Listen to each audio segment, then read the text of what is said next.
Hello students, 11वीं में अपने मैथ का टॉपिक चल रहा था समिश्र संख्या कॉम्प्लेक्स नंबर, जिसमें पिछली वीडियो में अपनों ने पढ़ लिया था कि कोई आपको समिश्र संख्या दी जाए तो उसका कॉन्जुगेट यानी संयुग्मी कैसे ज्ञात किया जाता है और संयुग्मी के गुणधर्म क्या क्या थे वो अपनों ने सब पढ़ा था। आज एक छोटा सा टॉपिक उसी को आगे बढ़ा रहे हैं। आज पढ़ रहे हैं कि मॉड्यूलस कैसे ज्ञात करते हैं किसी समिश्र संख्या का, या बोल दें कि मैग्नीट्यूड कैसे ज्ञात करते हैं, मापांक कैसे ज्ञात करते हैं। तो किसी समिश्र संख्या का मैग्नीट्यूड ज्ञात करना यानी मापांक ज्ञात करना, मापांक, मैग्नीट्यूड बोल दें, मॉड्यूलस बोल दें, मोड बोल दें, मापांक बोल दें, एक ही बात है। देखिए, मान लिया आपके पास एक समिश्र संख्या है z x plus iota y, जिसमें ये कौन सा पार्ट, रियल पार्ट, और ये y कौन सा पार्ट, इमेजिनरी पार्ट, काल्पनिक पार्ट। ठीक है, इसको अगर आर्गेंड समतल में प्रदर्शित करना चाहूँ ग्राफ पे, तो x भी पॉजिटिव है, y भी पॉजिटिव है, मतलब ये कौन से चतुर्थांश में आएगी, ये समिश्र संख्या z पहले चतुर्थांश में आएगी। तो इसका मापांक क्या होगा, z का जो मापांक होता है, z का मापांक, इसको प्रदर्शित करने का तरीका होता है इस प्रकार, मॉड्यूलस ऑफ z।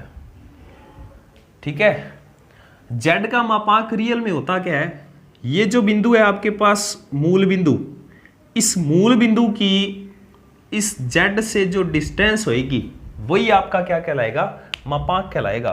तो z का जो मापांक है वो किस प्रकार ज्ञात होगा, आपने दूरी सूत्र डिस्टेंस फॉर्मूला पढ़ा हुआ है 10th क्लास में कि 0 0 से लेकर x y की अगर डिस्टेंस निकालना चाहो तो डिस्टेंस क्या आएगी, x का स्क्वायर प्लस में y का स्क्वायर। फॉर्मूला होता है ना x2 माइनस x1 का whole square, y2 minus y1 का होल स्क्वायर, उसी से आएगी। तो z का मापांक, अब यहाँ पर आपके पास जो x है वो x है क्या, रियल पार्ट ऑफ z है, तो यहाँ मैं लिख सकता हूँ रियल पार्ट ऑफ z का होल स्क्वायर प्लस y क्या है, इमेजिनरी पार्ट ऑफ z का होल स्क्वायर। ये आपका क्या है, मापांक, मॉड्यूलस। अब ये एक तरह से ये डिस्टेंस ही है, दूरी है, और दूरी कभी ऋणात्मक होती नहीं। इसका मतलब क्या हुआ कि z के मापांक की जो वैल्यू होगी या तो वो होगी 0, या हमेशा 0 से क्या होगी, बड़ी होगी, या तो हमेशा 0 से बड़ी होगी या क्या होगी, 0, नेगेटिव कभी नहीं हो सकती। अब 0 कब होगी, 0 तब होगी जब आपके पास z जो दिया आएगा वो 0 समिश्र संख्या यानी 0 प्लस आयोटा 0 दिया आएगा, क्योंकि जब आप इसका निकालोगे रियल पार्ट ऑफ z का स्क्वायर 0 का square, imaginary part of z का स्क्वायर 0 का स्क्वायर बराबर कितना आ गया, z। तो ये z का मापांक 0 कब आएगा, जब समिश्र संख्या कौन सी दी आएगी, 0 समिश्र संख्या दी आएगी। तो ध्यान रखना है कि समिश्र संख्या का मापांक हमेशा या तो 0 होगा या 0 से क्या होगा, बड़ा होगा। आगे इसके कुछ गुणधर्म है, इसके गुणधर्म पढ़ते हैं।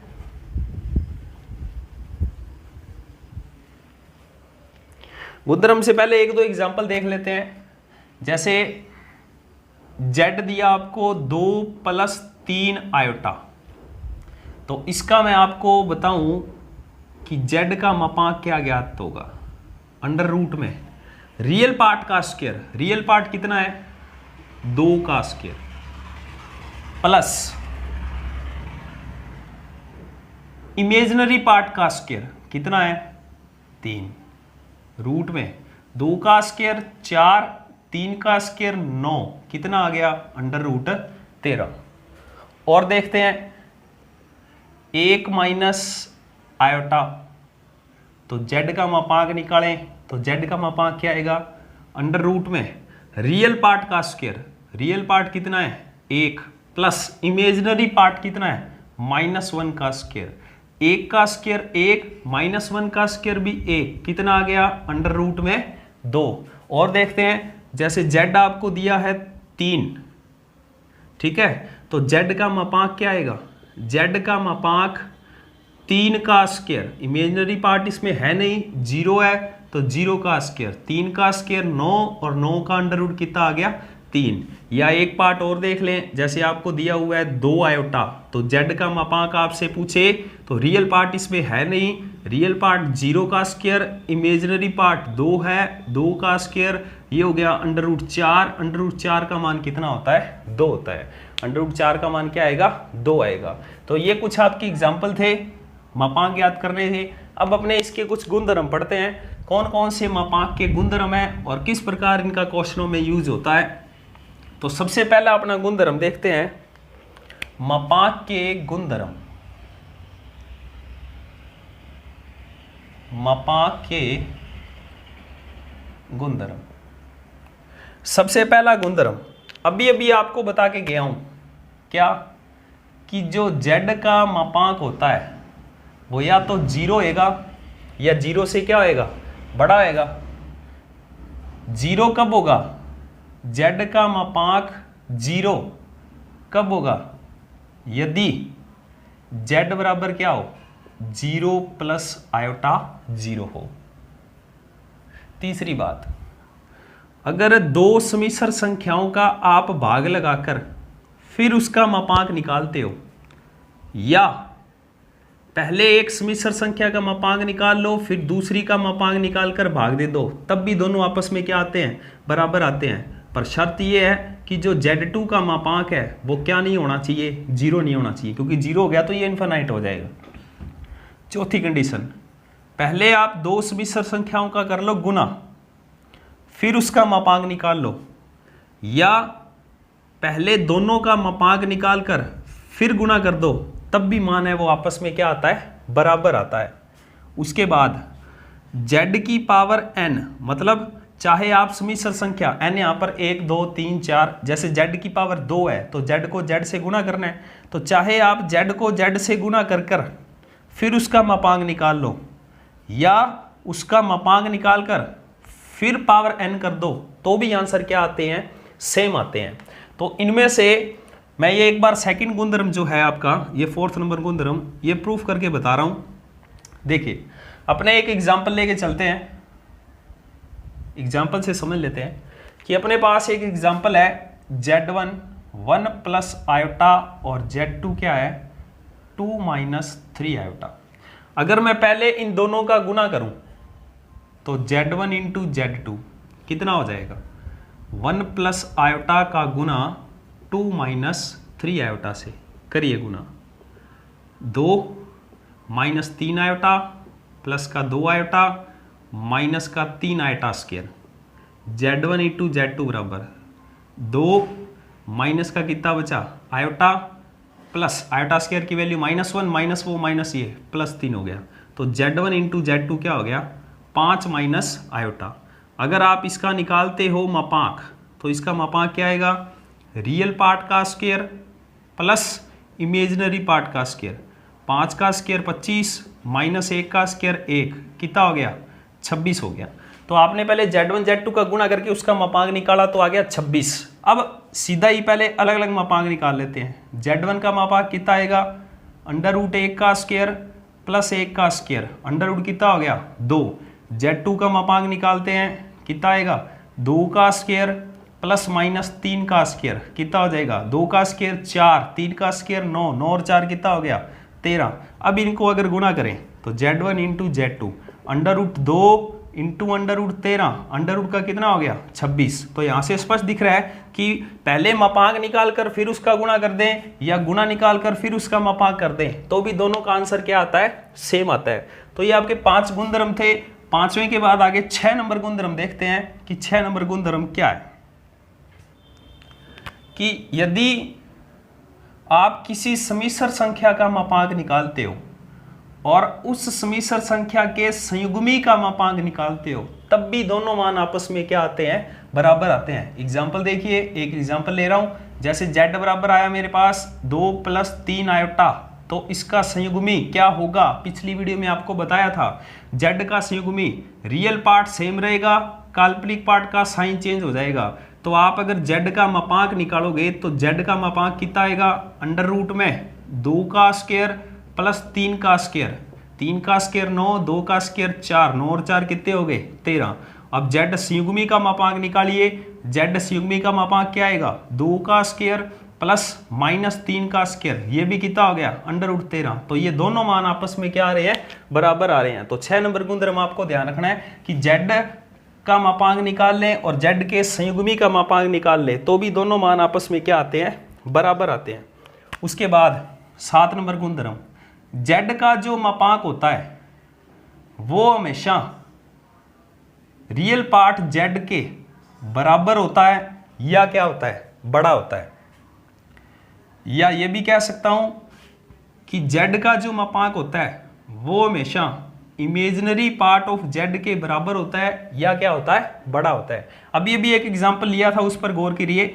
जैसे मैंने z लिया 2 - 3 आयोटा, ठीक है। अगर मैं z का मापांक निकालूं तो z का मापांक किसके बराबर आएगा, अंडर रूट में 4 + 9, अंडर रूट कितना आ गया, 13। तो अब ये z का मापांक है, ये बड़ा है रियल पार्ट ऑफ z से। रियल पार्ट ऑफ z कितना है, 2 ही तो है, तो 2 है, वो अंडर रूट 13 से छोटा होता है, या ये कह दें अंडर रूट 13 2 से क्या है, बड़ा है। इसका काल्पनिक पार्ट कितना है, -3। तो z का मापांक हमेशा किसके, या तो रियल पार्ट के बराबर होएगा या रियल पार्ट से क्या होएगा, बड़ा होएगा। इसी प्रकार इमेजिनरी पार्ट से बराबर होएगा या इसके क्या होगा, बड़ा होगा। अब बराबर कैसे होगा, जैसे आपके पास सम्मिश्र संख्या कुछ ऐसी दी आ गई 3 + 0 आयोटा। अब इसका आप मापांक निकालते हो तो इसका मापांक क्या आएगा, 2 का स्क्वायर + 0 का square, under root 4, under root 4 का मान कितना आ गया, 2। तो जो z का मापांक है वो आपका रियल पार्ट ऑफ z के बराबर ही आ गया। रियल पार्ट ऑफ z 2 था, मापांक भी कितना आया, 2 आ गया। तो इस प्रकार आपको ध्यान रखना है कि जो z का मापांक होगा वो रियल पार्ट ऑफ z से बड़ा या बराबर होगा और इमेजिनरी पार्ट ऑफ z से बड़ा या क्या होगा, बराबर होगा। एक लास्ट गुणधर्म आपको देखना है, क्या कि अगर आपने कोई एक सम्मिश्र संख्या ली z और उसका संयुग्मी लिया z बार, अगर इन दोनों का गुणा कर देते हो तो इन दोनों का मान z के मापांक के स्क्वायर के क्या आता है, बराबर आता है। देखिए इसे बता रहा हूं मैं, एग्जांपल लेते हैं एक, कि z है आपके पास x + आयोटा y, तो z बार क्या होएगा, x - आयोटा y। सबसे पहले ये निकालो z × z बार, z × z बार, z क्या है, x + आयोटा y, z बार क्या है, x - आयोटा y। तो z × z बार क्या होएगा, a + b, a - b, a का स्क्वायर माइनस b का स्क्वायर, ये a का स्क्वायर, ये eta square y square, eta square की वैल्यू -1, माइनस ये प्लस x स्क्वायर प्लस कितना आ गया, y स्क्वायर। जो z × z बार आ गया वो कितना आएगा, x स्क्वायर प्लस में y स्क्वायर। अब आपको ये निकालना है z के मापांक का स्क्वायर, z का मापांक निकालिए। z का मापांक क्या होगा, z ये माना है आपने x + आयटा y, तो इसका मापांक क्या होगा, x का स्क्वायर प्लस में y का स्क्वायर, और इस z के मापांक का स्क्वायर करो, क्योंकि यहाँ स्क्वायर निकालना है, तो स्क्वायर क्या आएगा, x स्क्वायर प्लस में y स्क्वायर। दोनों वैल्यू आपस में क्या आ रही हैं, बराबर आ रही हैं। इसका मतलब ये हुआ कि z × z का संयुग्मी लिखा हो तो उसे आप z के मापांक का स्क्वायर लिख सकते हो। z × z का संयुग्मी लिखा हो तो उसे आप z के मापांक का स्क्वायर लिख सकते हो। और लास्ट एक बात ध्यान रखनी है, क्या कि यदि आपको z का मापांक दे रखा है कितना, 1, तब एक प्रतिबंध बनेगा। वो क्या प्रतिबंध बनेगा, देखिए अगर z का मापांक 1 हुआ तो 1 का स्क्वायर कितना होएगा, 1, यानी z × z बार भी कितना आएगा, 1। मतलब ये हुआ कि z × z बार z के मापांक के स्क्वायर के क्या होता है, बराबर होता है। और मापांक दिया कितना है, 1 का स्क्वायर कितना आ जाएगा, 1। तो z × z का संयुग्मी किसके बराबर आ जाएगा, 1 के बराबर। यहाँ से मैं z बार निकालूं यानी z का संयुग्मी निकालूं तो ये बटा में आ जाएगा 1/z। ये प्रतिबंध आपको ध्यान रखना है कि किसी सम्मिश्र संख्या z का व्युत्क्रम उस z के संयुग्मी के बराबर होता है। किसी सम्मिश्र संख्या z, अगर कोई सम्मिश्र संख्या z दे रखी है, आप उसका व्युत्क्रम कर दो यानी 1/z कर दो, वो किसके बराबर आएगा, उसके संयुग्मी के बराबर आएगा। या मैं एक एग्जांपल तौर पे आपको ऐसे बताऊं कि आपके पास z दिया है 2 + 3 आयोटा, आपको कहे कि 1/z ज्ञात करो, यानी 1 में 2 + 3 आयोटा ज्ञात करो। तो आपको सारी कैलकुलेशन करने की जरूरत नहीं है, आपको अभी भी पता है कि 1/z z के सेगुमी के बराबर होता है, तो इसका सेगुमी क्या हो जाएगा 2 - 3 आयोटा। तो 1/z है वो 2 - 3 आयोटा के क्या आ जाएगा, बराबर आ जाएगा। तो इस प्रकार ये आपका मापांक छोटा सा टॉपिक पूरा हुआ। इसको ध्यान से पढ़ें, इनके गुणधर्म समझें, कुछ क्वेश्चन आपको बताए हैं वो करके देखें। कोई दिक्कत आए तो आप मुझे बता दीजिएगा, डाउट ऑप्शन में जाकर आपको करवा देंगे। इससे आगे अपने नेक्स्ट पढ़ेंगे ध्रुवीय रूप क्या होता है, कोणार्क कैसे ज्ञात करते हैं। आज के लिए इतना ही रखते हैं, धन्यवाद।